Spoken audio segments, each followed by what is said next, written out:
پاکستان کو توڑنے والے کی بیٹی کو سزائے موت۔ حسینہ واجد پر انٹرنیشنل کرائم ٹرائبیونل میں انسانیت کے خلاف جرائم ثابت ہو گئے۔ تشدد پر اکسانے اور قتل کا حکم دینے پر عمر قید کی بھی سزا سنائی گئی۔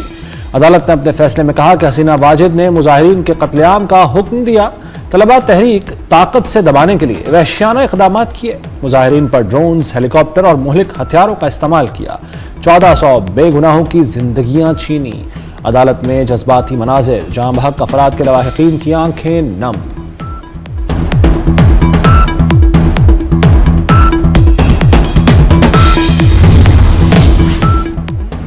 حسینہ واجد کا دور حکومت بنگلہ دیشی تاریخ کا سیاہ ترین قرار۔ حسینہ واجد ظلم کی علامت بنی رہی، عدالتی نظام کو یرغمال بنایا، مخالفین کا شفاف ٹرائل نہ ہونے دیا، بے گناہوں کو پھانسی پر چڑھایا گیا، جماعت اسلامی کے کارکنوں کو بے دریغ پھانسیاں دی گئیں۔ حسینہ واجد کا عبرتناک انجام، بھارتی بیانیے کی شکست، بھارتی سرپرستی میں رہنے والی لیڈر کا ڈرامائی زوال۔ شیخ حسینہ نے بھارتی ایجنسیوں کی ملی بھگت سے پاکستان مخالف اقدامات کیے۔ حسینہ واجد پاکستان کی مخالفت میں اپنے ہی عوام کو نشانہ بناتی رہیں۔ شیخ حسینہ کو سزا سے بھارت کے خفیہ کردار کا پردہ چاک ہو گیا۔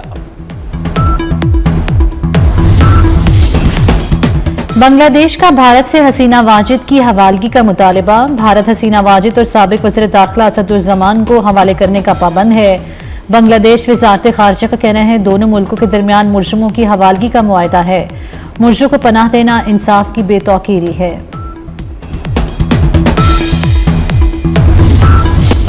وزیر داخلہ محسن نقوی کی کوششیں رنگ لے آئیں۔ سول آرمڈ فورسز کے لیے شہداء پیکج کے معاوضے میں 233% اضافہ۔ سول آرمڈ فورسز کا سیکیورٹی سے متعلق پیکج کا کم سے کم معاوضہ بڑھ کر 1 کروڑ روپے ہو گیا۔ اس سے پہلے سول آرمڈ فورسز کا سیکیورٹی سے متعلق پیکج کا کم سے کم معاوضہ 30 لاکھ روپے تھا۔ نئے پیکج کا نوٹیفیکیشن بھی جاری۔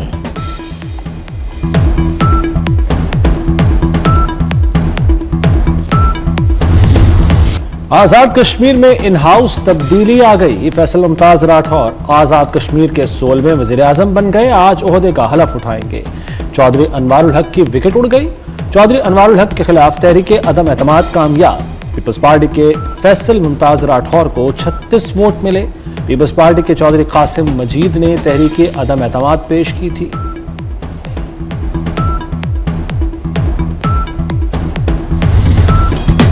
وزیر اعظم کا کراچی سرکولر ریلوے کی جلد بحالی کا اعلان۔ پاکستان ریلوے کو خطے کا شاندار ٹرانسپورٹ سسٹم بنائیں گے۔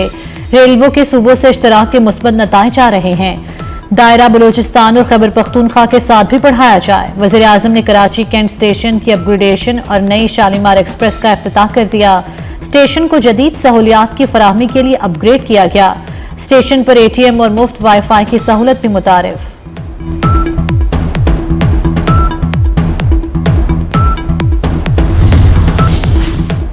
PIA اور بنگلہ دیش کی بمان ایئر لائن کے درمیان کارگو معاہدہ۔ جدہ، مدینہ، ریاض کو ٹرانزٹ گیٹ ویز کے طور پر استعمال کیا جائے گا۔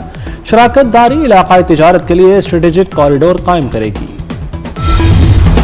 بلدیاتی اختیارات کے معاملے پر MQM اور پیپلز پارٹی آمنے سامنے۔ مصطفیٰ کمال کہتے ہیں اختیارات مکمل منتقل نہ کیے تو 18ویں ترمیم ختم، نیا صوبہ بنے گا۔ شرجیل میمن کا بھی پلٹ کر وار، سندھ کی تقسیم ناممکن کراتی تھی، کہا سندھ کوئی کیک نہیں جو بانٹ دیا جائے۔ 27ویں ترمیم میں MQM کا مطالبہ شامل ہی نہیں تھا۔ MQM کی سیاست ختم ہو چکی ہے۔ وزیر اعظم کے مشیر رانا ثناء اللہ کا کہنا ہے 28ویں ترمیم جلد لائی جائے گی، وہ بھی منظور ہو جائے گی۔ 28ویں ترمیم NFC، لوکل باڈیز اور صحت سے متعلق ہوگی۔ رانا ثناء اللہ نے مزید کہا جج کو زیب نہیں دیتا کہ وہ خود کو سیاسی احتجاج میں ملوث کرے۔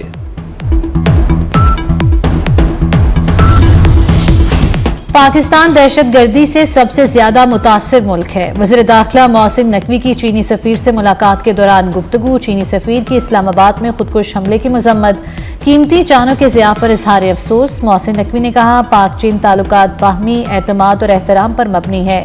چین نے پاکستان کا ہر مشکل وقت میں ساتھ دیا۔ چینی سفیر نے کہا پاکستان کے ساتھ بھرپور تعاون جاری رکھیں گے۔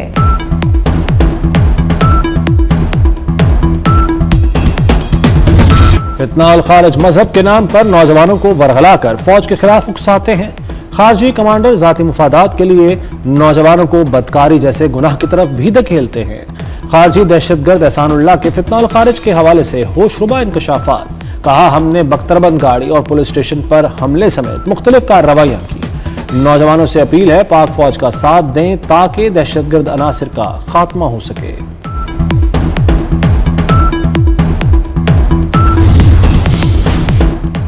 بلاول بھٹو سے برطانیہ، ناروے اور آسٹریا کے ارکان پارلیمنٹ، ٹیک ماہرین اور سرمایہ کاروں کی ملاقات۔ سرمایہ کاری، ٹیکنالوجی اور معاشی مواقع کے مختلف پہلوؤں پر تبادلہ خیال۔ بلاول بھٹو نے کہا پاکستان دنیا کے لیے ایک قابل اعتماد دوست ملک ہے، عالمی سرمایہ کاروں سے اشتراک چاہتے ہیں۔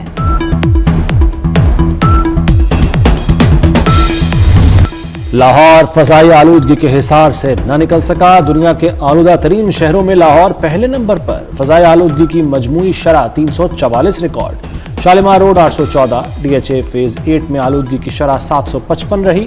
Civil secretariat 695، F C college کے اطراف AQI 686 ریکارڈ۔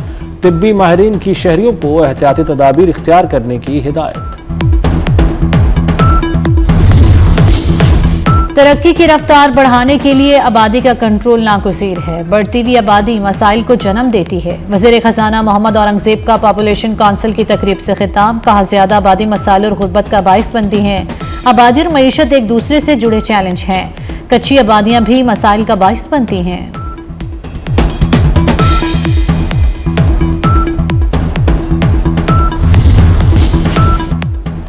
ملک کے 20 پسماندہ ترین اضلاع کی فہرست جاری۔ کمزور ترین اضلاع میں سے 17 بلوچستان میں ہیں۔ سب سے کمزور اضلاع میں قلات، واشق، خزدار، کولو، یوب، نصیر آباد، آبران شامل۔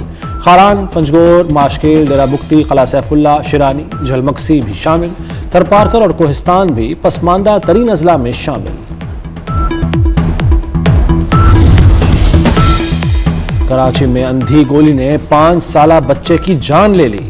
بچہ والد کے ساتھ موٹر سائیکل پر جا رہا تھا، گولی سر میں لگی، لہولہان بچے کو اسپتال لے جایا گیا۔ ڈاکٹروں نے لاپرواہی اور بے حسی دکھائی، شدید زخمی بچے کو دوسرے اسپتال میں لے جایا گیا، موت نے مزید مہلت نہ دی۔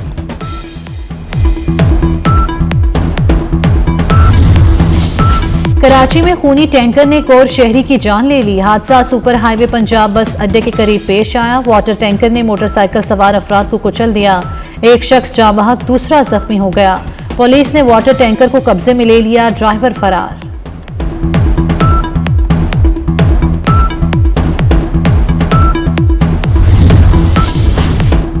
بھارتی فضائیہ کو ہزیمت کا سامنا، دبئی ایئر شو میں بھارت کا مذاق بن گیا۔ دبئی ایئر شو 2025 میں بھارتی طیارے تیجس کا آئل لیک کر گیا۔